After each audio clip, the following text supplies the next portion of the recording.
Ladies and gentlemen, welcome to MetrObelisk Radio. Today we are taking a look at Survivor Vanuatu. Now we're going to do things a bit differently for this episode in the sense that I'm going to be doing a podcast style review instead of the scripted reviews that I've been doing so far. It's something that I've wanted to try out, for this, and I've wanted to try it out for quite a while. And hopefully I can do more of my episodes like this because it is way easier on me in all aspects of production. Now, before we dive into it, remember to follow the blog, metrobeliskradio.blogspot.com, where you can stay up to date on all MetrObelisk Radio uploads. Now, without further ado, let's tear into Survivor Vanuatu. And as always, we're going to start off by looking at the twists. And there's only one big twist this season, and that was the fact that it was yet another Battle of the Sexes season, just like the Amazon was. And unfortunately, the season is entirely structured around this twist.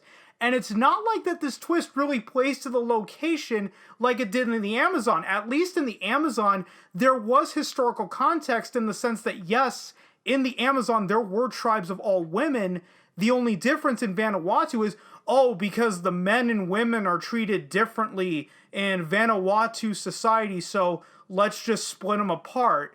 To me, is not really a good excuse to just do Battle of the Sexes. That's like being avant-garde for the sake of being avant-garde. Be different for the sake of being different. That's never a good excuse. And I'm going to bring up this point. A season can be really ruined by a poorly executed twist. In the sense that, the poorly executed twist is like this dark cloud that's just going to hang over the head for the entire season.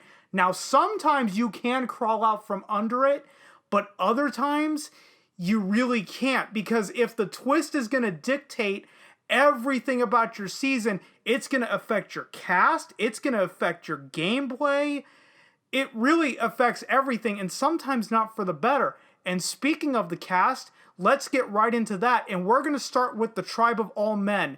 Now, I'm going to start with the people who I actually liked on this season, and the first guy I liked was Sarge.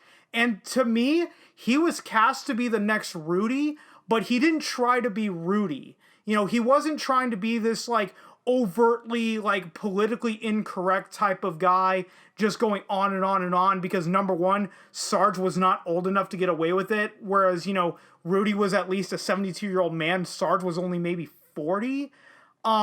And he did really had a really funny moment in the pre-merge that we'll get to in just a couple of minutes. Next up is Chad. I really liked him. Now, for those who don't remember, he was actually the first amputee to ever play Survivor. And what I liked about Chad, and especially with how they portrayed him, is that they don't really focus on the fact that he's an amputee too much. Yes, you see the fact that he's missing half of his leg, but they don't constantly bring it up over and over and over again.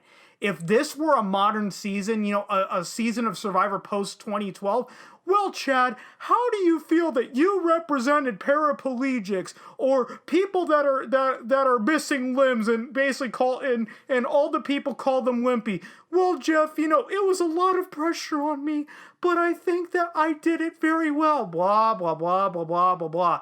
No, you just let Chad be Chad in the sense. Let the guy be a normal guy, and it really worked. He became quite likable in the season to me. And the last guy I liked on this tribe was Chris, the really big, burly guy. Basically, he knew how to play the game. He knew when to bullshit, when not to. And I don't think there was really any doubt early on that this guy could theoretically win the game if he knows how to play that political game from the beginning. Because, like he said, I think this was after the first immunity challenge when he was like, well, this game is not about outbalance, it's about outwit, outplay. So it shouldn't have been any surprise that it's this guy could be a contender if he gets to the end. Now let's get to the guys that I didn't like, and I'll start off with Rory. Personally, he just got on my nerves, just the way he was acting, and sorry for that rough edit, guys. There was someone outside that was blasting music through their stereo, so we'll get right back. I think I was on Rory when we left off, and the guy to me just got on my nerves. He kind of reminds me of Rupert in the sense that he's just obnoxious for the sake of being obnoxious. And the last guy that I didn't like was Bubba. Now, Bubba, they tried to get him to be the next Big Tom, but he wasn't as funny as Big Tom. and they tried so hard to make him funny when it just didn't work. It was mostly just cringe. And I want to get, well, and keep in mind, that's only 5 of the guys. This was an 18-person season, so there's 4 other guys that I put under the forgettable category. And honestly, with all 4 of these guys, I think these guys actually got hurt by the twist the most. We'll start with Brooke. He was the first boot of the season. Now, apparently, he was a fan before he went out there, but again, he only made it to day 3, so I don't remember much about him. JP, that was one of the Johns this season. There were 2 Johns. I don't remember much about him, if I'm being 100% honest. To me, he was just in the background. Same with Brady. I only remember Brady because, hey, he was the FBI agent. And same with John Kay. You know, he was just the aspiring model, and that was it. That's all we got on those 4 guys, and it's a real shame because Battle of the Sexes doesn't just hurt the women, it can also hurt some of the men. And speaking of the women, let's get into the tribe of all women, and I'm going to do this the same way. I'm going to start with the women I liked, go into the ones I didn't, and the ones I think are forgettable. So let's start off with the ones that I liked, obviously. Now, I really liked Twyla, and personally, I like no bullshitters, and she was one. Now, I feel that she was really hurt by the twist because she wasn't as feminine as the other women, and by the end of the game, it was a mostly women jury, and we'll get into that in the gameplay portion. The next woman I liked was Amy, and if we're looking at Survivor lore with regards to her, she was the first to ever lead an all-women's alliance. Now, it did fall apart because of the women's own volition, but again, we're getting more into gameplay here, so we'll get to that later. And the last woman I liked on this season was Julie. Now, I like seeing her on screen, but there's not much shown to her, despite the fact that she gets very far. I think she gets up to Final 5, and unfortunately nowadays she's only really remembered as being the girl that dated Jeff Probst immediately after this season. And yeah, pretty much. It wouldn't surprise me if she was basically not blackballed. What's the word I'm looking for? Disqualified. Disqualified from ever playing Survivor again because of her relationship with Jeff Probst. Now getting into the women I didn't like, and I'm going to start off with Eliza. Yes, this was Eliza's very first season, and no, she doesn't do like the facial expressions that she's really known for. That's what she really got known for in Micronesia. But this season, she was the epitome of just a number, just a vote. Yeah, we're going to drag you along as long as we need you, and then the second we don't, we're cutting you loose. We're done because we simply just don't want to deal with you. She probably would have been the perfect person to take to the final 2 because the vast majority of people couldn't stand her, but if the people in the game already can't stand you, well, then you're kind of screwed in that department. And the next one I didn't like was Mia, and for me, she just didn't get far enough into the game. Was annoying at first, but to be fair, a lot of people on Survivor started that way and got better over time, and the perfect example of that is probably Greg from Borneo. Was way too ridiculous in the beginning, but then by the end, you kind of laughed at it because you saw the charm of the character type thing. And the last woman I didn't like was Scout, and the only reason I didn't like Scout was honestly, she makes it all the way to the final 3, and I can't remember one iota about her other than the fact that she was just running the game on a bad knee, and that really was it. Now, the women I feel that are forgettable are Dolly. We'll first start off with Dolly. She didn't get far enough into the game, and honestly, she didn't get that far because she was caught playing both sides very early on. So as a result, became the first boot of the season. And Lisa and Leanne, for me, just blended into the background. And again, this also is why Battle of the Sexes does not work, because some of the women that aren't these stronger personalities around other women are going to get shoved to the background. And like I said, it doesn't just hurt men, it also hurts women in that regard. Who knows if Dolly, Lisa, Leanne, Brooke, JP, who are the other ones I listed again? I think it was Brady and John Kay. Yeah, it was those 7. They could have probably been better castmates had it been, a season with one tribe of 5 men and 4 women, and the other tribe be 5 women and 4 men. This is a real game of woulda, coulda, shoulda that I really don't feel like playing right now, but I'll tie all this back into the end. So now let's actually move on to the gameplay portion. We always start with the pre-merge.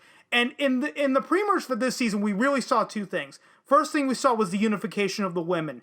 Now, I said that Amy was the first to have the all-women's alliance, but let's be fair, all the women were on the same tribe together to begin with, so it wasn't that much work to have an all-women's alliance in this game.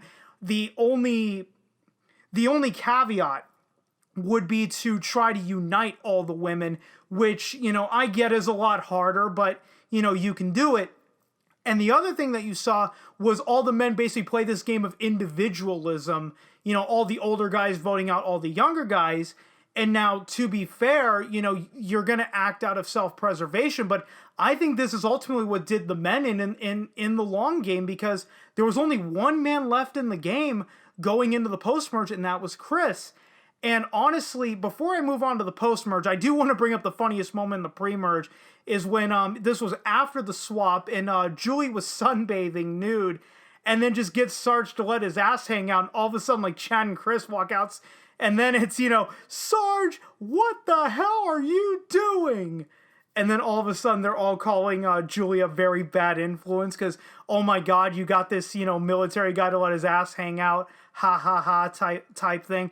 It actually was pretty funny. I know I'm not really trying to portray that, but I don't want to get into a laughing fit for about 5 minutes and have to stop the recording of this again. So now let's move on in the post-merge. And this is actually a very, very rare season in the sense that the pre-merge shit actually mattered.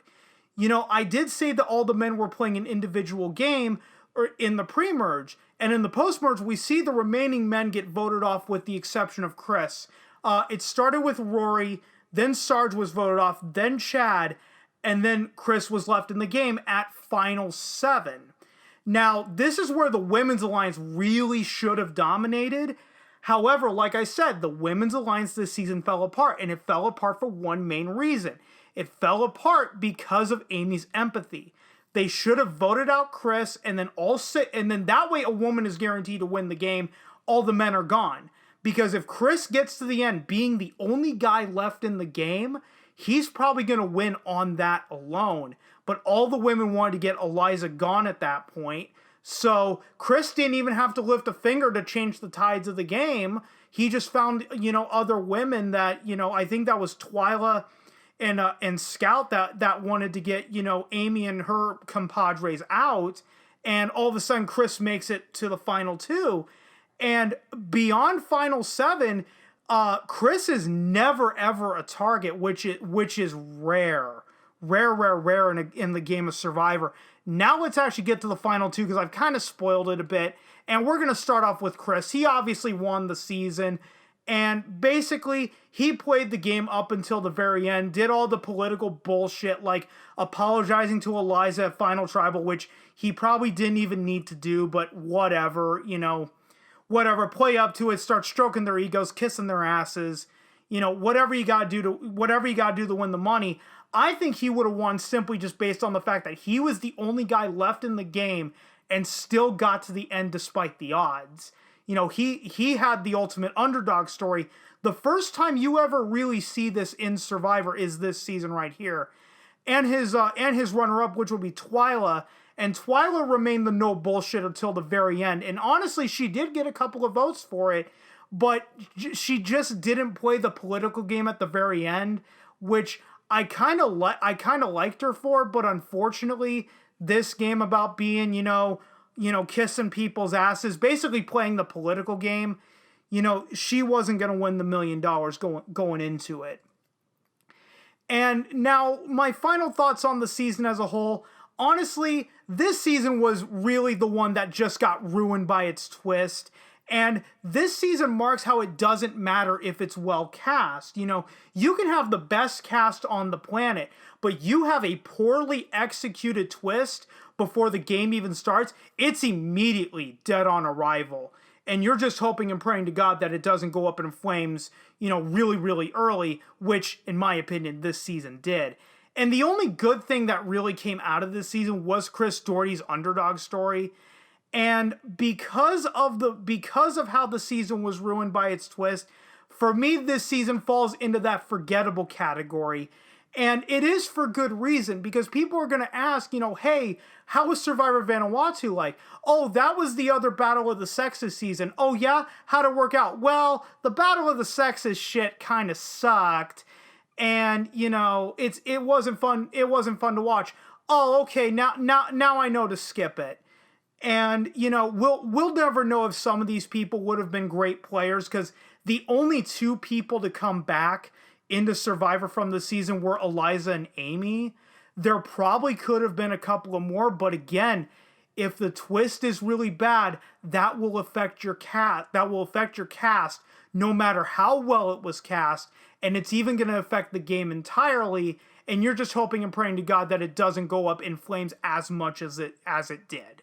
Well, guys, that's going to mark the end of the episode. If you want to follow me, the best way to do it is to follow the blog, subscribe to the RSS feed, metrobeliskradio.blogspot.com. I do treat that more like social media than anything else. If you want to follow me on a social media platform, I do have a Twitter, Twitter at MetrObelisk. That is capital M, lowercase ETR, capital O, lowercase BELISK. I do have all my social media links and all the other links to the other video hosting platforms in the description of whatever platform you are either watching this on, and also on the blog. So with that, have a good day, and I will see you guys next time.